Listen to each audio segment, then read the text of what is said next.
some of the challenges that can come up in ongoing work, that a person might be at continued risk of ongoing exposure. Like I mentioned, somebody, because of all the, remember the coercion column that I showed you?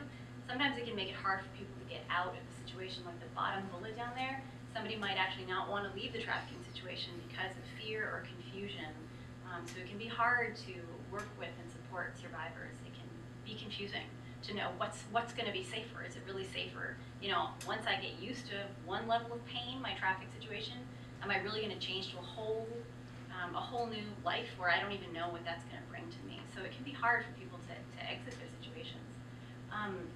Many survivors that I work with are involved with the legal and immigration system. They don't have documentation, and so they're without status in the U.S., which makes a person very vulnerable financially, legally. They may be separated from their family. Either they were forced to be separated from their family, or they chose to be separated from their family. But still, there's a lack of support when you're that separated from your family, and there may be real risks. I'm sure my colleagues have also worked with people who are in active risk. You know, they've fled their trafficker, but their families continue to be threatened and at risk because that trafficker might be involved in some kind of crime ring or gang system that puts their family at risk. So, okay, so that's all sort of the bad news, right? That's all the challenges that we work with. I mentioned that I work with Project REACH. There's lots that we can do to support recovery.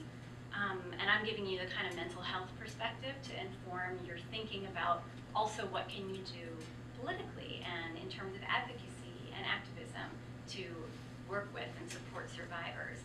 And in a way, I guess I'm showing you a picture that's complex and on purpose. There's no sort of simple answer. I don't think I can give you a simple thing to do. We'll talk about that at the end, you know, what are things to do. But I wanted to give you a sense of how complex the picture is, and that healing, recovery can be a long, complex process. Also encouraging someone even to leave their traffic situation, supporting someone in that can be a long, complex process. And so we aim to work together in collaboration. Project REACH with medical providers, with legal providers, with law enforcement, with other kinds of case management organizations to try to support someone in recovery. So this is kind of how we think about what our goals might be in working with trauma and someone who's recovering from human trafficking. So in terms of self-regulation, that would have to do with like controlling that alarm system that's going off all the time, right? Allowing yourself to sleep through the night, when I gave the example of imagine your mom wakes you up every hour on the hour and how exhausting that would be. So we work with people's sort of internal bodies to self-regulate, work with the brain to try to stop shifting so much into the amygdala so that they can function better in the world. So that's maybe where mental health comes in.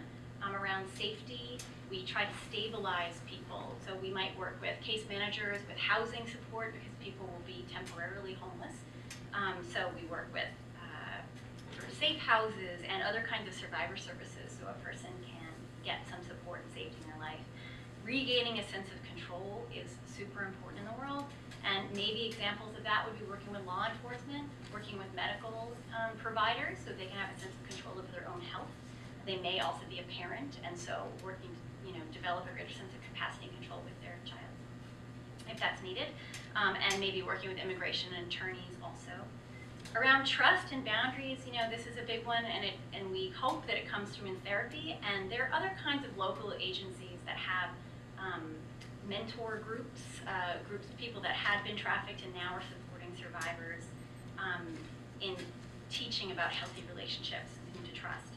And identity, rebuilding a sense of identity, we may also turn to those same groups, mentor groups, to help people regain a sense of identity, develop a sense of making meaning about the experience that they had, also ongoing education, job training. All these services are needed for working with survivors to kind of retool people so that they can move forward in their lives in a healthy, helpful way, in a way that they want to, as opposed to having been being forced into something. And we also work to identify resiliency in people, and that's one of the most important things. So these are some of the things that we might look for in mental health family ties, a sense of community, ritual, spirituality, creative expression, really whatever might help somebody move through difficulty. But I think we all work to do this together, to identify what the person's strengths are and how can we build on those strengths, especially when someone's been through a situation of having been forced into being weakened in so many ways.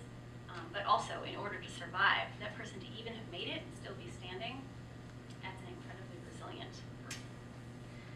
So there is hope.